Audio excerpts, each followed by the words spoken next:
الرحمن الرحیم الحمد للہ رب العالمین وصلی اللہ علی محمد وآلہ الطاہرین ولعنۃ اللہ علی اعدائہم اجمعین الی قیام یوم الدین۔ نجاسات میں سے پانچویں نجاست یعنی خون۔ خون انسان کا نجس ہے، چاہے وہ مسلمان ہو، چاہے وہ کافر ہو، چاہے وہ بالغ ہو، چاہے وہ بچہ ہو، چاہے وہ زندہ ہو اور چاہے وہ مردہ ہو، خون اس کا نجس ہے۔ اور ہر اس حیوان کا خون نجس ہے کہ جو خون جہندہ رکھتا ہو، یعنی وہ ایسا حیوان ہو کہ اگر اسے ذبح کیا جائے تو اس کا خون اچھل کے نکلے گا۔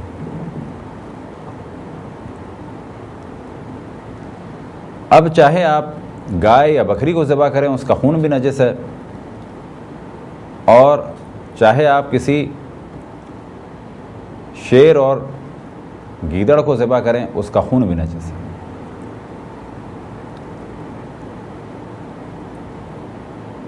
بس انسان کا خون نجس اور ہر اس حیوان کا خون نجس، چاہے وہ حلال گوشت ہو چاہے وہ حرام گوشت ہو، کہ جب اسے ذبح کیا جائے گا تو اس کا خون اچھل کے نکلے گا۔ اب ایک گروہ ایسا بچا کہ جس کا خون اچھل کے نہیں نکلتا، جس کا خون اچھل کے نہیں نکلتا۔ اب چاہے یہ حرام گوشت ہو چاہے یہ حلال گوشت ہو، کہا جائے گا اس کا خون پاک ہے۔ پاک ہونے سے کیا مراد؟ نہیں ہے کہ اسے کھا لیا جائے، پاک ہونے سے مراد یہ کہ اگر اس کے قطرے لباس پر گر جائیں تو کیا لباس پاک رہے گا، اس کے بعد نماز پڑھی جا سکتی ہے؟ تو کہا جائے گا کہ ہاں نماز پڑھی جا سکتی ہے۔ مثال کے طور پہ حلال گوشت مچھلی کو مارا یا یہ کہ اس کو ٹکڑوں میں تقسیم کر دیا، کچھ خون نکلا، آیا یہ پاک ہے؟ کہا جائے گا پاک ہے۔ حرام گوشت مچھلی کا خون پاک ہے؟ کہا جائے گا پاک ہے۔ وجہ کیا ہے؟ وجہ یہ ہے کہ جو تقسیم ہم نے بیان کی وہ کیا تھی کہ وہ جانور کہ جن کا خون اچھل کے نکلے ان کا خون نجس ہے، اور وہ جانور جن کا خون اچھل کے نہیں نکلے ان کا خون پاک ہے۔ اب بعض چھوٹے کیڑے مکوڑے، آیا ان میں جو خون ہے وہ پاک ہے؟ تو کہا جائے گا کہ اگر وہ خون مختصر سا ہے اور ان کا خون مانا جا رہا ہے تو کہا جائے گا وہ پاک ہے، لیکن اگر وہ بہت زیادہ مقدار میں ہو اور ان کا خون نہ مانا جائے تو کہا جائے گا کہ وہ نجس ہے۔ لہذا مچھر مختصر سا خون پی کے کہ جو اس کے جسم کا حصہ بن جائے تو کہا جائے گا کہ یہ پاک ہے۔ بس پہلا مرحلہ یہ کہ خون انسان کا اور ہر اس حیوان کا نجس ہے کہ جس کو اگر ذبح کیا جائے تو اس کا خون اچھل کے نکلے، اور ہر وہ حیوان کہ جس کا خون اچھل کے نہیں نکلتا اس کا خون پاک ہے، چاہے وہ حلال گوشت ہو چاہے وہ حرام گوشت ہو۔ اب یہاں پہ سوال یہ پیدا ہوتا ہے کہ کون سے خون کی بات ہو رہی ہے؟ تو کہا جائے گا وہ خون جو ذبح کرتے ہوئے اس کی رگ سے نکلتا ہے۔ تو حلال گوشت جانور کا خون ایک صورت میں پاک بھی ہو سکتا ہے۔ وہ کون سی صورت ہے؟ کہ جانور کو آپ نے ذبح کیا، جو خون بہا وہ تو قطعا نجس ہے، لہٰذا کسی بھی جانور کو آپ ذبح کریں، یعنی حلال گوشت جانور کو آپ ذبح کریں تو جتنا خون اس کا بہہ رہا ہے وہ نجس ہے۔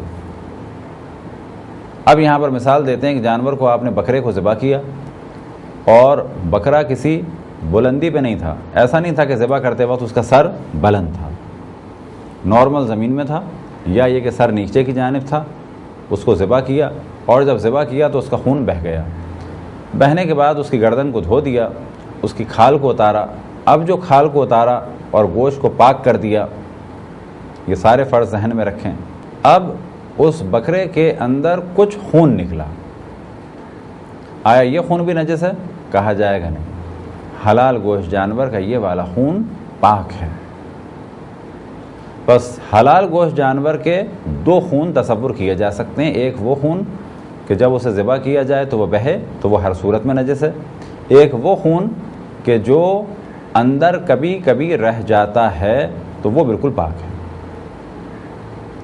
لیکن پاک ہونے کے معنی یہ نہیں کہ اسے کھایا جا سکے۔ فرض کریں کہ ہم نے جانور کو ذبح کیا، اس کا خون بہہ گیا، اس کی گردن کو دھویا، اس کے بعد کھال اتاری، کھال اتارنے کے بعد اس کو دھویا ہم نے، اور دھونے کے بعد بکرے کے پیٹ کو چاک کیا تو کچھ خون نکلا، یہ خون کہا جائے گا پاک ہے۔ لیکن اس خون کو اگر انسان کسی چمچے سے یا کسی چیز سے پیے، یہ سوچ کر کے جی کہا ہے مولانا نے پاک ہیں، تو کہا جائے گا کہ یہ پاک ہے لیکن خون کا کھانا یا پینا حرام ہے۔ اب ممکن ہے مسئلہ سن کے بعض لوگ بہت زیادہ پریشانی میں مبتلا ہو جائیں کہ جب ہم گوشت دھوتے ہیں تو اس میں خون آ جاتا ہے، تو کہا جائے گا وہ خون نہیں ہوتا، وہ پانی کا رنگ بدل جاتا ہے، لہذا اگر گوشت آپ نے پاک کر لیا اور کچھ دیر کے لیے رکھ دیا تو اس میں ایک ارد گرد سرخ سا پانی جمع ہو جائے گا، وہ خون نہیں ہے، وہ پانی ہے جو گوشت کی وجہ سے سرخ ہو گیا۔ آیا یہ پانی یعنی اسی پانی سمیت اس گوشت کو کہ جو پاک گوشت تھا، پاک پانی ہے لیکن لال پانی ہو گیا ہے، کیا کسی دیگچی میں ڈال کے پکایا جا سکتا ہے؟ کہا جائے گا بالکل پکایا جا سکتا ہے۔ اسی طریقے سے اگر واقعاً خون ہو، فرض کریں کہ ہم نے اسی طرح سے پاک بکرے کو چاک کیا، اس کا پیٹ کو کھولا تو اندر کچھ خون تھا، ہم نے پورے بکرے کی بوٹیاں بنا دیں، آخر میں ایک گاڑھا گاڑھا سا خون نظر آ رہا ہے جو اس کے مختلف حصوں میں سے نکلا ہے۔ اگر اس خون کو پیا جائے یا کھایا جائے پکا کے تو کہا جائے گا یہ جائز نہیں ہے، لیکن اگر یہ خون کھانے میں چلا جائے، کون سا خون؟ یہ پاک خون جو جانور کے اندر رہ گیا، اور جب گوشت جمع کیا تو اس میں سے یہ ایک جانب جمع ہو گیا، اب اس سارے گوشت کو 10-15 کلو کو آپ نے کسی دیگ میں ڈال دیا تو کہا جائے گا یہ خون ختم ہو گیا، اب یہ خون نہیں رہا، بالکل ختم ہو گیا، تو اس صورت میں یہ کھانا جائز ہوگا۔ لیکن پھر میں عرض کروں کہ اگر آپ کسی چمچے سے اٹھا کے اس خون کو ایسے ہی پئیں یا کھائیں، یا کسی فرائنگ پین میں اس خون کو پکا کے کھائیں خالص کو، تو کہا جائے گا باوجود یہ کہ یہ پاک تھا لیکن اس کا کھانا جائز نہیں تھا۔ اب ایک اور خون ایسا ہے کہ جو ہماری زندگی میں بعض دفعہ پرابلم کریٹ کرتا ہے، وہ کون سا خون ہے؟ وہ خون ہے انڈے میں پایا جانے والا خون، اور یہاں پر مراجع کے فتاوی مختلف ہیں۔ پہلے مرحلے میں اس چیز کی جانب توجہ پھر دلاتے چلیں کہ اصل جو ہماری روش ہے گفتگو کی وہ یہ ہوگی کہ احتیاط کے مطابق فتویٰ بیان کیا جائے۔ مثال کے طور پہ اگر انڈے میں خون کے بارے میں احتیاط کی جائے تو کیا کہا جائے گا کہ اس سے بچنا بہتر ہے نہ کھایا جائے۔ انڈے میں اگر خون ہے تو بچنا بہتر ہے نہ کھایا جائے، یہ احتیاط کی راہ ہو گئی۔ لیکن اگر فتوے معلوم کیے جائیں تو کہا جائے گا کہ مثال کے طور پہ امام خمینی فرماتے ہیں کہ وہ انڈے میں خون پاک ہے، اور اگر وہ اتنا معمولی سا ہے کہ انڈوں میں مل گیا اور ختم ہو گیا تو کسی قسم کا کوئی حرج نہیں، لیکن آغا خوئی فرماتے ہیں کہ اس سے بچا جائے، لیکن آغا سستانی فرماتے ہیں کہ بہتر ہے کہ بچا جائے۔ یہ فتووں میں فرق ہے، لیکن احتیاط کے مطابق کیا عمل کیا جائے کہ اگر انڈے میں خون آ جائے تو بہتر ہے کہ اس سے بچیں، استعمال نہ کریں۔ لہذا جب بھی آپ کو 10-15 انڈے بنانے ہوں تو ایک احتیاط کی رائے یہ ہے کہ ایک چھوٹے پیالے میں ایک انڈے کو توڑیں، نگاہ ڈالیں صحیح ہے تو اس کو ایک بڑے پیالے میں ڈال دیں، پھر ایک چھوٹے پیالے میں انڈا توڑ کے، صرف اتنا سا کام ہے، انڈا توڑنا ہے بڑے میں بھی یا چھوٹے میں بھی، لیکن پہلے چھوٹے میں ڈالیں تاکہ یہ دیکھ لیں کہ اس میں خون ہے یا نہیں ہے، کیونکہ اگر خون ہے تو پھر چھوٹے پیالے سے ہی اس انڈے کو کسی دور جگہ پر پھینک دیں تاکہ بڑے پیالے والے انڈے میں یہ خون منتقل نہ ہو۔ کیا ایسا کرنا واجب ہے؟ کہا جائے گا واجب نہیں ہے، لیکن بہتر یہ ہے کہ یہی کیا جائے، اور احتیاط کی راہ یہی ہے۔ بعض جگہ ممکن ہے کہ بعض افراد کے ذہن میں آئے کہ جیسے ابھی بھی آ سکتا ہے کہ آغا خامنائی کا فتویٰ بیان نہیں ہوا، تو وجہ یہ ہے کہ ان کے استفتاء میں جہاں تک ہم نے دقت کی تو انڈے میں موجود خون کے بارے میں کوئی گفتگو نہیں ہے، لہذا خود ہم یہاں پر معذور ہیں کہ جب فتویٰ نہیں ہے تو ہم کیسے بیان کریں۔ لیکن پھر ہم اس جانب توجہ دلائیں کہ اصل ہدف یہی ہے کہ احتیاط کے مطابق عمل کیا جائے، اور ہم عام طور پر کوشش یہی کریں گے کہ فتوے بھی بتائیں گے، لیکن جیسے کہ ابھی بتایا کہ مختلف فتوے ہیں، لیکن ساتھ میں یہ بتاتے چلیں گے کہ انڈے میں موجود خون سے بچنا بہتر ہے۔ یہ تو موضوع تھا کہ انڈے میں جو خون ہے اس کے بارے میں کیا فتوے ہیں۔ اب سوال یہ پیدا ہوتا ہے، اگر گائے کا دودھ نکال رہے ہیں اور اس دوران اس کے تھن سے کچھ خون نکل آئے اور دودھ میں گر جائے تو کہا جائے گا کہ یہ سب کا سب دودھ نجس ہو جائے گا۔ لہذا گائے کا دودھ نکالتے ہوئے بھی بعض دفعہ یہ پرابلم پیش آتا ہے کہ دودھ میں اچانک خون آ جائے۔ تو اگر یہ خون فقط اس کے تھن پر آیا ہے، فرض کریں آپ دودھ نکال رہے ہیں اور یہاں پر آپ نے دیکھا خون آیا ہے لیکن یہ خون برتن میں نہیں گیا ہے، تو اگر یہ یہاں پر ہے تو وہ اسی وقت آپ اس کو پاک کر لیں تو کہا جائے گا یہ خون پاک ہے۔ لیکن اگر یہ خون برتن میں گر گیا تو جیسے یہ خون دودھ کے برتن میں گرے گا تو سارا کا سارا دودھ نجس ہو جائے گا۔ اب ایسے دودھ کا کھانا، پینا اور کسی مسلمان کو بیچنا اور اس سے حاصل شدہ فائدہ سب کچھ ناجائز ہے۔ یہ خداوند تبارک و تعالیٰ کی جانب سے خود بعض دفعہ انسانوں کے لیے ایک امتحان ہے۔ فرض کریں کسی کے پاس ایک گائے ہے یا چند گائے ہیں تو اللہ کی جانب سے نعمت ہیں، اب اس نے سالوں اس سے دودھ لیا اور بیچا اور کمایا اور اپنا گھر چلایا، سالوں اس دودھ کے ذریعے سے انہوں نے اپنی زندگی چلائی ہے، لیکن آج ایک بھینس کے تھن میں سے خون آ جاتا ہے اور یہ خون دودھ میں گر جاتا ہے۔ کتنے دودھ میں؟ 10 کلو دودھ میں۔ تو یہ وہ جگہ ہے کہ انسان اللہ کی ساری نعمتوں کو بھلا دیتا ہے کہ یہی اللہ سبحانہ و تعالیٰ جس نے مجھے ہزاروں کلو دودھ دیا ان چند سالوں میں اور میں نے بیچا اور اپنے گھر کو چلایا، آج اللہ کے حکم پر عمل کی ضرورت ہے، اور وہ کس صورت میں کہ اللہ کا حکم یہ ہے کہ یہ دودھ نجس ہو گیا ہے تو بس اس کو میں پھینک دوں۔ تو یہاں پر شیطان آئے گا اور کہے گا کہ نہیں حالات خراب ہیں، جبکہ یہاں انسان کو سوچنا چاہیے کہ نہیں صحیح ہے 10 کلو دودھ کا نقصان ہو جائے گا، لیکن اللہ سبحانہ و تعالیٰ کا حکم یہی ہے کہ نجس چیز کسی کو کھانے کے لیے خصوصاً مسلمان کو نہ بیچوں۔ اب جو ہم نے کہا کھانے کے لیے، تو اس میں کہا جا سکتا ہے کہ کھانے کے علاوہ اگر کوئی اور کام ہے، مثال کے طور پہ کسی کھاد میں ڈالنا ہے یا کسی جانور کی فیڈ بنانی ہے، کیونکہ جانور کو پاک کھانا کھلانا واجب نہیں ہے، جانور کو آپ نجس بھی کھلا سکتے ہیں۔ یہی مسئلہ آ جاتا ہے تیل یا گھی کا، تو کہا جائے گا اگر تیل یا گھی نجس ہے تو اس کا بیچنا کھانے کے لیے بالکل جائز نہیں ہے۔ کیا تیل کا کوئی اور کام بھی ہو سکتا ہے؟ کہا جائے گا ہاں، اگر اس تیل کو استعمال کیا جا رہا ہے مالش کے لیے تو بالکل جائز ہے کہ آپ بیچ دیں، لیکن بتانا ضروری ہے۔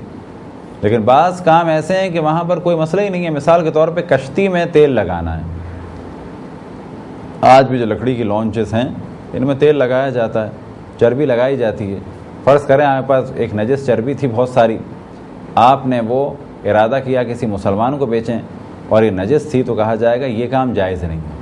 لیکن اگر یہ چربی آپ کسی مسلمان کو بیچتے ہیں، کون سے مسلمان کو؟ کہ جو یہ چربی اپنی کشتی میں لگاتا ہے اور اس کو پانی سے بچانے کے لیے چرب کرتا ہے، تو کہا جائے گا یہ عمل جائز ہے کہ آپ نے نجس چربی کشتی کے کام کے لیے بیچی، یا نجس دودھ یا نجس گوشت فرض کریں آپ نے کہیں کھاد میں استعمال کرنے کے لیے یا کسی جانور کے لیے استعمال کیا۔ اب یہ جانور کے لیے استعمال کیا ہو سکتا ہے؟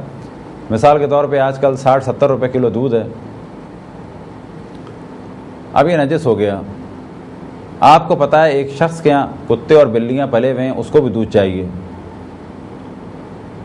اور آپ یہ جانتے ہیں کہ یہ دودھ اس وقت جا کر کتے اور بلیوں کو دیا جائے گا، اس کو اگر بیچ دیں تو کوئی حرج نہیں ہے، چاہے بتا کر چاہے بغیر بتائے۔ لیکن اگر آپ کو احتمال ہے کہ یہ دودھ لے جاتا ہے گھر میں، آدھا استعمال کرتا ہے آدھا کتے بلیوں کو کھلاتا ہے، تو کہا جائے گا یہ جائز نہیں ہے۔ تو یہاں پر اس کو آپ بتا دیں کہ یہ نجس دودھ ہے، تمہیں تو خریدنا ہی تھا، میرا ایک نقصان ہو گیا ہے، اب اگر تم نہیں خریدو گے تو یہ میرا پیسہ ضائع ہو جائے گا۔ اب اگر وہ کہتا ہے کہ ہاں دے دو، نجس دودھ ہے، یہ مجھے تو اپنے کتوں کو پلانا ہے یا بلیوں کو پلانا ہے، تو میرے لیے کوئی حرج نہیں ہے کہ میں 70 روپے کا پاک دودھ خریدوں یا تم سے 70 روپے کا نجس دودھ خریدوں۔ یہ بھی ممکن ہے کہ وہ کہے کہ میں تم سے نہیں خریدوں گا، مگر یہ کہ تم مجھے بجائے 70 کے 50 دو۔ تو یہاں پہ ہمیں سوچنا چاہیے کہ پہلی صورت میں 70 روپے کا نقصان ہو رہا تھا، کیونکہ 1 کلو دودھ اگر 70 روپے کا تھا تو 70 روپے کا نقصان ہوا، اور اگر 70 روپے کے حساب سے 10 روپے کا 10 کلو دودھ تھا تو یہ ہمیں 700 کا نقصان ہو رہا تھا۔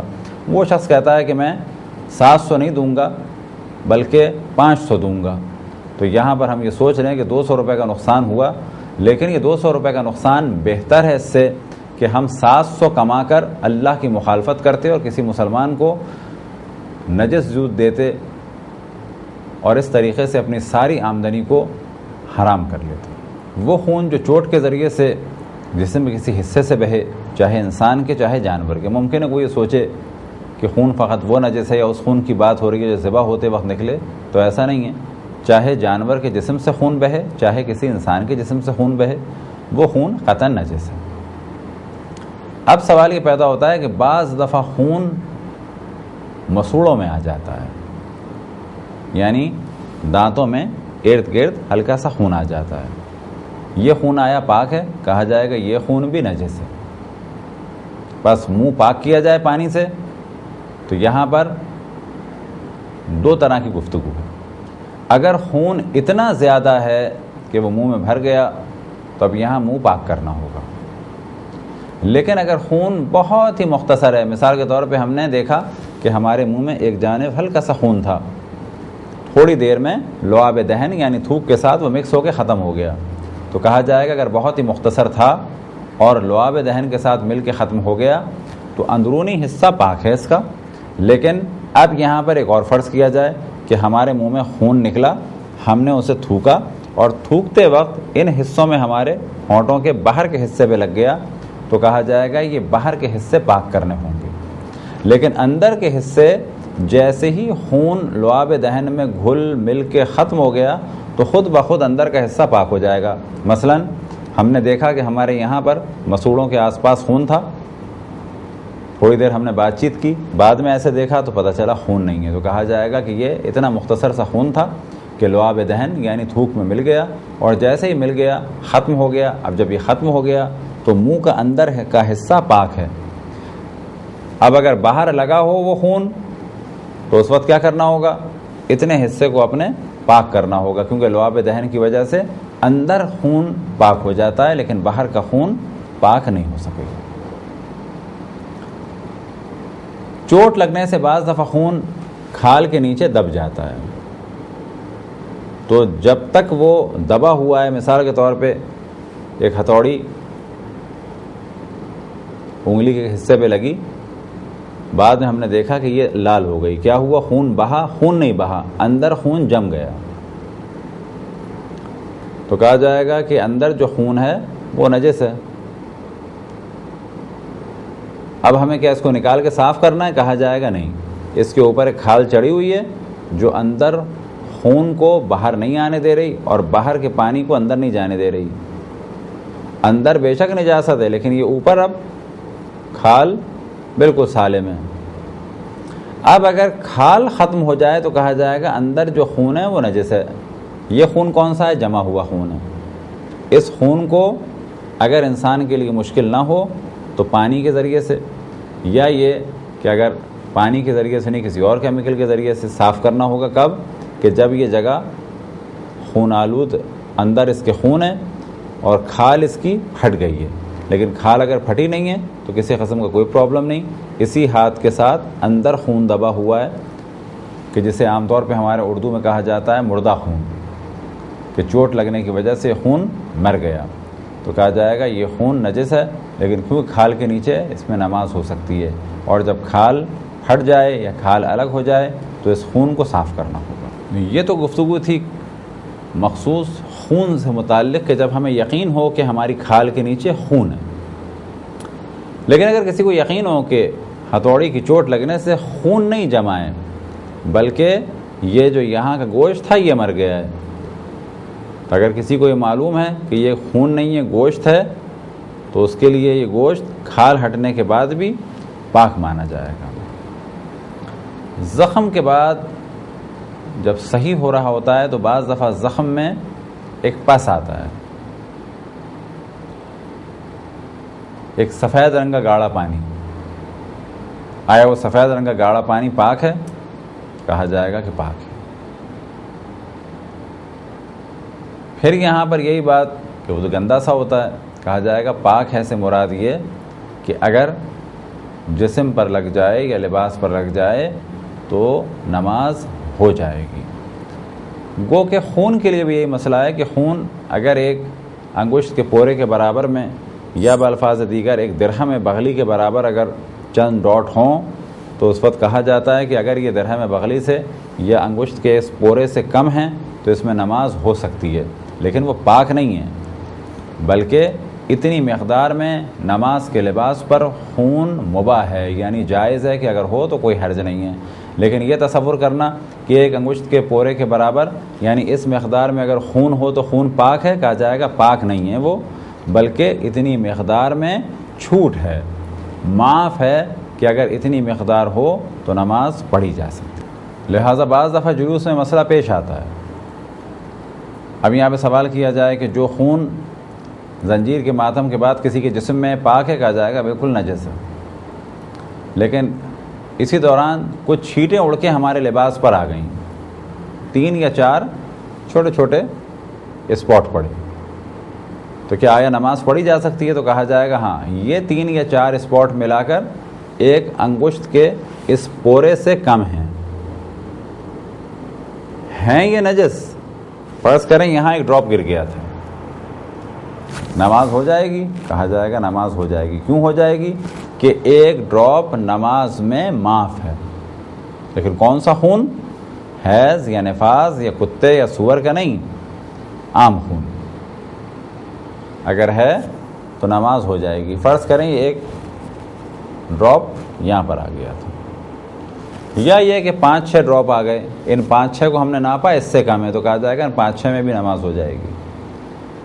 لیکن اگر اسی دوران پانی پیتے ہوئے پانی گر گیا اس ڈراپ کے اوپر اور یہ سارا پانی پھیل گیا اور ڈراپ بھی پھیل گیا تو کہا جائے گا کہ بے شک ڈراپ نہ پھیلے، لیکن کیونکہ اس سے پانی گرا یا یہ کہ پسینے کی وجہ سے خون پھیل گیا وہ ایک ڈراپ، تو اب کہا جائے گا نماز کی اجازت نہیں ہے۔ لہذا نماز میں اگر معاف ہے خون 1 درہم بغلی یعنی ایک انگشت کے اس پورے اوپر کے حصے کی مقدار کے برابر تو کہا جائے گا خون معاف ہے، نہ یہ کہ وہ خون پاک ہے۔ یہ تھی ایک مختصر سی گفتگو خون سے متعلق۔ اب یہاں پر ایک سوال بعض دفعہ آتا ہے مچھر کے بارے میں، تو مچھر کے بارے میں پہلو نے توجہ دلائی، بس اگر کوئی مچھر کہیں سے خون پی کے اڑا تو اب یہ خون اس کا مانا جائے گا، تو یہ اگر اس کو بعد میں مارا جائے یا یہ سوتے میں ہمارے جسم کے نیچے دب کے دھبا سا پڑ جائے تو کہا جائے گا کہ یہ اب مچھر کا خون مانا جا رہا ہے، لہٰذا پاک ہے۔ لیکن اگر وہ خون پی رہا ہو اور جب ہم نے دیکھا کہ وہ پی رہا ہے اس دوران اگر ہم نے مارا تو یہ خون ہمارا مانا جائے گا اور یہ حصہ نجس ہو جائے گا اور ہمیں پاک کرنا ہوگا۔ یہ تھی ایک مختصر سی گفتگو خون کے بارے میں۔ خداوند تبارک و تعالیٰ سے دعا ہے کہ بحق محمد و آل محمد ہم سب کو تعلیمات قرآن اور تعلیمات معصومین پر چلنے کی توفیق عطا فرمائے۔ وصلی اللہ علی محمد و آلہ الطاہرین۔